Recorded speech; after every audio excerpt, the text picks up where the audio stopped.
The Clintons and Facebook documents are exposed, the media narrative destroyed. Another attack on the Trump presidency is turning into an embarrassment for Democrats, since the New York Times report that the company with ties to Donald Trump's presidential campaign had mined the personal information of millions of Facebook users. The media in Capitol Hill have been filled with more accusations about undercover help Trump received before the 2016 vote. But internally, Hillary Clinton's campaign emails being published by WikiLeaks show the real scandal is just starting to come out, and the real villains are Democrats and the Hillary Clinton campaign again. Since the reports about the Trump-linked Cambridge Analytica first appeared, reports have already surfaced that Facebook allowed the Barack Obama re-election campaign wide access to user data back in 2012. But emails released by WikiLeaks show just how closely Facebook was working with the Hillary Clinton campaign in 2016.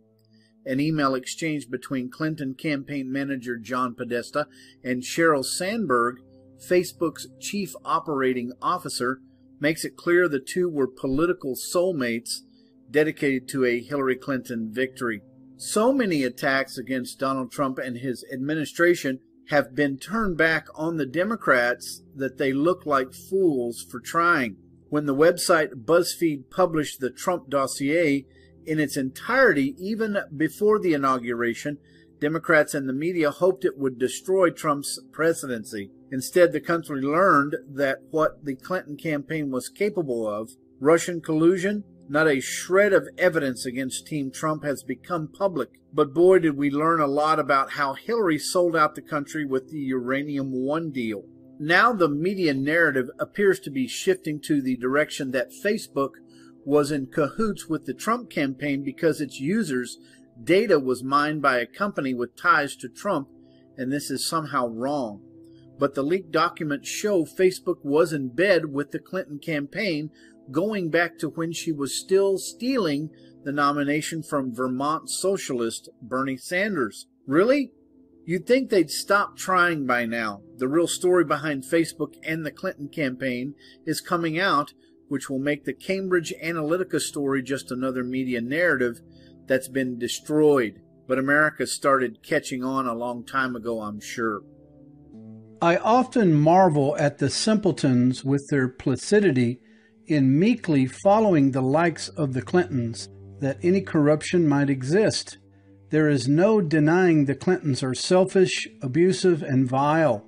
The facts speak, and now it seems the Department of Justice and the FBI are finally getting it together to investigate what many of us already knew, finding just how deep into the cesspool Bill and Hillary Clinton's so-called charitable organization, the Clinton Foundation, delves.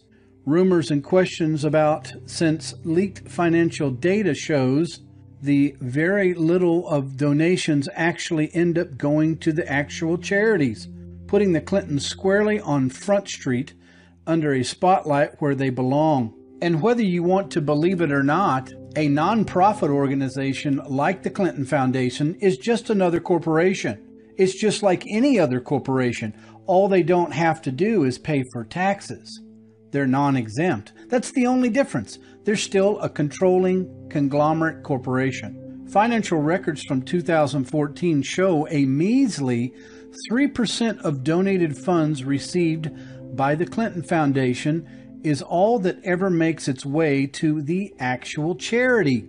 Meanwhile, a whopping 93% of all donations and funding received by the Clinton Foundation goes into the pockets of the Clintons themselves, their staff, expense accounts, trips, funding them in the lifestyle to which they believe they are entitled. When a purported charity can rake in and swell up to $177 million in donations, it sounds like a rousing success, except it really isn't when only $5 million of those same funds actually make it to the actual charity, when nearly 10 times that amount is being spent on other unnamed expenses.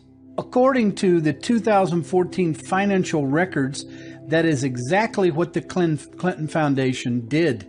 They took in more than $177 million in contributions and then spent more than $91 million in expenses, while a meager $5 million was made in actual charitable donations.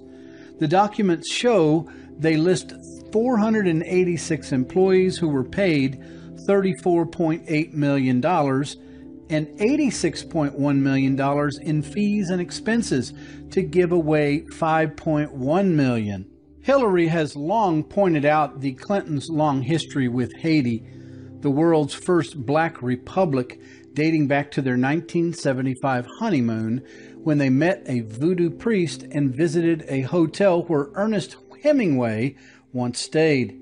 Yet there are some of the most hated people in Haiti today. Following the devastating 2010 earthquake in Haiti, the poorest country in the world was devastated.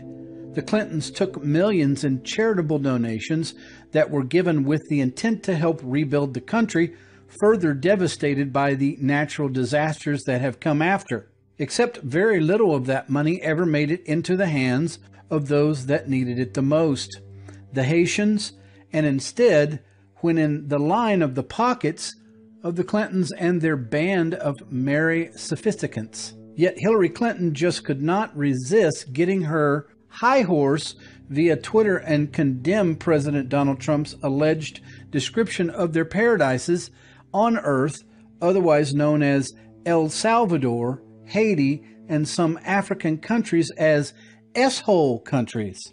And in an irony that could quite possibly end all future ironies, Clinton used the 8-year anniversary of the tragic earthquake that devastated the island nation of Haiti to summarize or surmise to the rest of the American people. The anniversary of the devastating earthquake 8 years ago is a daily reminder and memory of the tragedy and horror the resilient people of Haiti and affirmed Americans' commitment to helping our neighbors.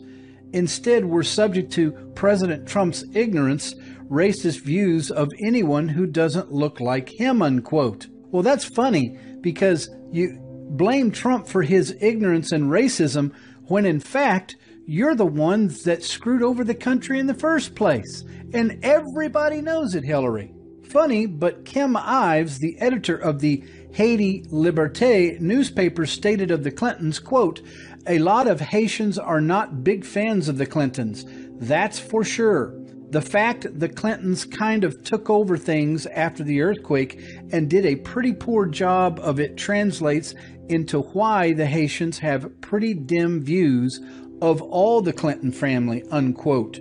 The paragon of virtue signaling attempted to condemn President Trump as a racist for his purported words, while her actions actually harmed the nation she is claiming to defend. Holy hypocrisy, Batman! Hillary was serving as Secretary of State in the Obama administration, and Bill was listed as the UN Special Envoy to Haiti when the January 2010 earthquake struck, killing an estimated 220,000 people. Approximately $13.3 billion was pledged internationally from donors for Haiti's recovery from the devastating natural disaster. Bill was then appointed as the co-chairman of the Interim Haiti Relief Commission, along with Haitian Prime Minister Jean-Max Bellerive. The IHRC soon found himself and itself under fire and internally criticized as frustrations and outright anger mounted due to the slow pace of recovery. As a result of that anger, its mandate was not renewed by the Haitian Parliament in 2011. An investigation ensued under the Obama administration, and a U.S. Government Accountability Office reported claiming no wrongdoing on the part of the Clintons, yet also reached the conclusion that the IHRC's decisions were not made in the best interest of the Haitian people and not necessarily aligned with the Haitian priorities. Bill's own office with the UN found that 9% of the foreign aid cash went to the Haitian government and 0.6% to local organizations. The lion's share of the funds went to various UN agencies, international aid groups, private contractors, and donor countries, owned civilian and military agencies. For example, the Pentagon billed the State Department for hundreds of millions of dollars for sending U.S. troops to hand out bottled water and maintain order in the streets of Port-au-Prince during the crisis. Significant conflicts of interest have arisen in the months and years since the earthquake occurred in the country roughly the size of Massachusetts. Private contractors rushed to take advantage in what some dubbed a gold rush of sorts, WikiLeaks revealed even more damningly. In an email exchange with top Clinton Foundation officials, a senior aide to Hillary, who was then Secretary of State, kept an eye out for those identified by the abbreviations FOB, or Friends of Bill Clinton, or the WJC VIPs, which is William Jefferson Clinton VIPs, need you to flag when people are friends of WJC, wrote Caitlin Klevorek, a senior State Department official who was vetting incoming offers of assistance coming through the Clinton Foundation. Klevorek claims she made the comments to help Bill identify whether potential and would-be contractors had a history in Haiti or with disaster relief. These revelations continue to provide evidence to support the claims of pay for play rampant throughout the Clinton Foundation. Though possibly the most enduring criticism of the Clinton Foundation's work in Haiti stems from its signature project, a garment factory known as the Caracol Industrial Park. The Clinton Foundation worked hand in hand in conjunction with the Clinton State Department to arrange a U.S.-subsidized deal with the Haitian government to build a $300 million factory complex in 2012. In order to make room for the 600-acre manufacturing site, several hundred Haitian farmers were evicted from their land. The site produces clothing for retailers such as Old Navy, Walmart, and Target. The South Korean textile giant Say Trade Company, the main employer of the facility, subsequently donated between $50,000 and $100,000 to the Clinton Foundation, causing Bill to proclaim the one and all 100,000 jobs would be created in short order for the Haitian people. Yet to date, the Caracol Industrial Park has created a mere 8,000 jobs. Peter Schweizer, president of the Government Accountability Institute and author of Clinton Cash, The Untold Story of How and Why Foreign Governments and Businesses Helped Make Bill and Hillary Rich, recommended using Charity Navigator to elevate organizations before making donations. He also observed they no longer attempt to evaluate the Clinton Foundation after delivering some extremely poor ratings. Peter Schweizer's statement is perfectly clear.